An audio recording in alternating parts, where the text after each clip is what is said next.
Okay, so here's our, I guess, last movie of 1980, at least, for the time being, or, the last one I'm covering right now, chronologically, yeah. And this was quite a movie to go out on. So this is Cyborg 009 Legend of the Super Galaxy. So, I reviewed two other Cyborg 009 movies years ago. Um, they were both in the 60s, and they both had, like, some liberties taken with the story and characters. This one does seem a little closer with how we know everybody, or, yeah, it's a little more in line with the original manga, I guess. But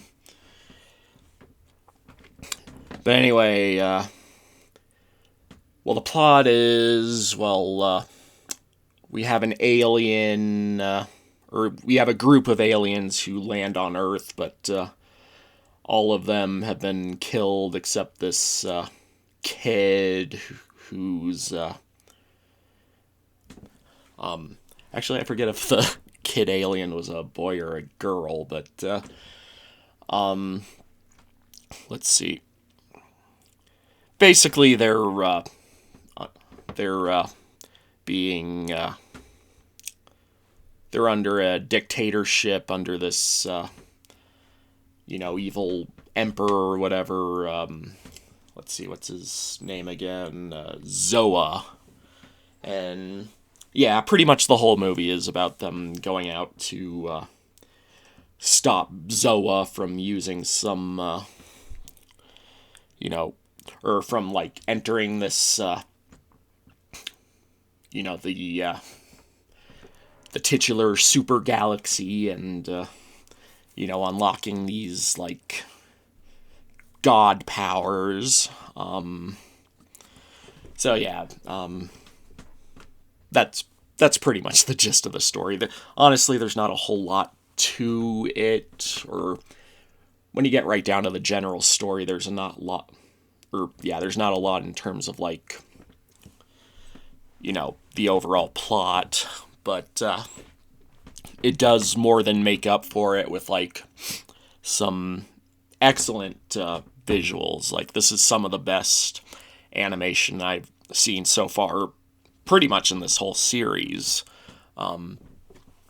Some of it, I mean, yeah, I'm sure there's some Disney movies that beat it out, and maybe one or two other studios, but I don't know. This is definitely up there, though.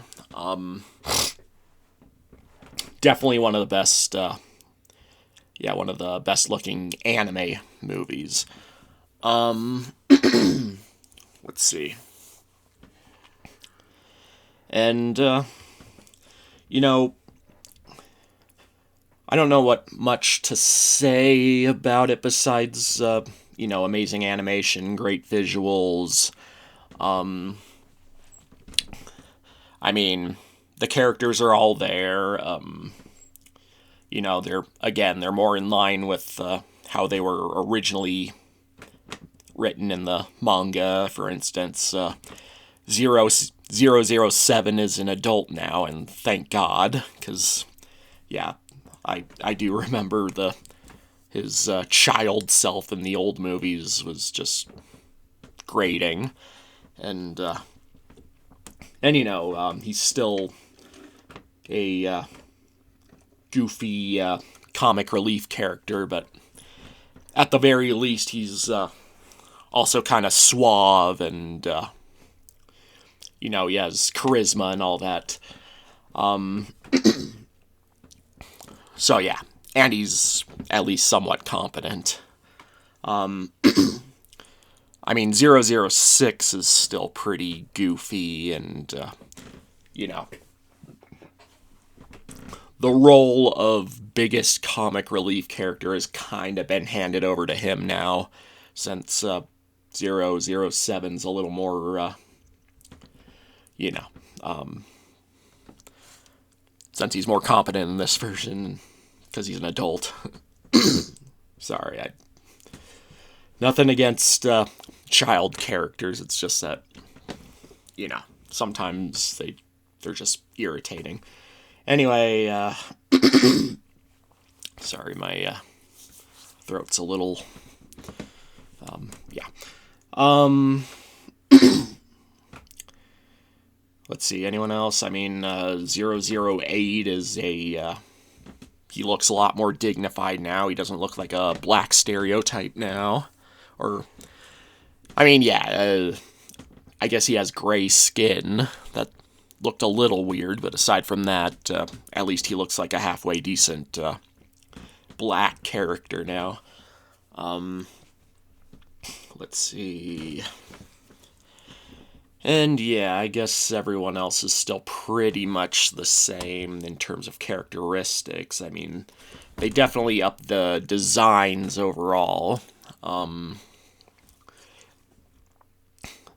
mean, I guess 001 acts more like a baby because he does, like, cry in a couple scenes, so I guess it's not quite like, I think most versions I've seen, he's kind of like an adult in a baby's body, but here he does seem to, act like a baby most of the time, but, well, much of the time, and then the next moment he'll say something intelligent and all that. Yeah. But anyway, this one, yeah, another thing about this movie is it explores the characters a lot better. Like, yeah, I did watch back those reviews of mine of the other movies, and yeah, I do remember, they put a lot of focus on 009 as the hero, and then, we had 003 as the love interest, and then 6 and 7, don't make no meme joke out of that. 6 and 7 being goofballs, and all the other ones were just kind of in the background, Let's see. I mean, all the other characters, I guess, what's the alien kid's name again? Saba. Yeah, Saba was kind of endearing, especially considering he/she had, like, a very unique, interesting design that kind of looked creepy at the same time, but, the character was endearing enough that, sometimes the most endearing characters are the ones that, don't have the most attractive faces, I guess you'd call it ugly cute,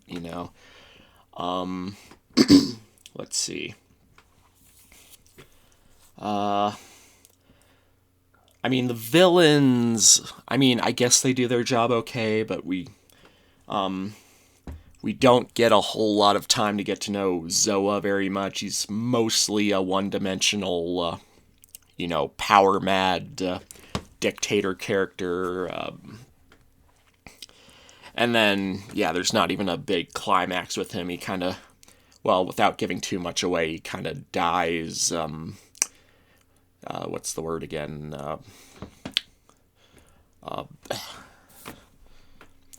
Yeah, anticlimactically, yeah. Let's see. And yeah, there's a couple side characters who, we don't really get to know that well. We have this princess from this planet who basically hits on 009, but and yeah, they don't really go much into her character, at least not enough to really justify why she's getting so flirty with our hero. And then there's another scientist. Okay, so we have Professor Gilmore, who's the main scientist character from the whole, yeah, the overall series. And he's only got a couple scenes overall, but at least he's established. And then we have another scientist character who, like, well, I guess basically he's curious. He wants to, he wants to harness the power of the super galaxy too, but for good. But otherwise, we don't really get to know him very much. I don't know. I guess the secondary characters don't get fleshed out a whole lot, but at the very least, we do get plenty of time with each of the cyborgs, and those are who we're here to see, and yeah, they're all very likable and entertaining. They got cool powers, all that good stuff. But yeah, overall, like, the main qualities of this movie are the visuals and, the character, the character depth. We get to know, we go pretty deep into their emotions and everything, how they're feeling, a little bit of their backstories, everything.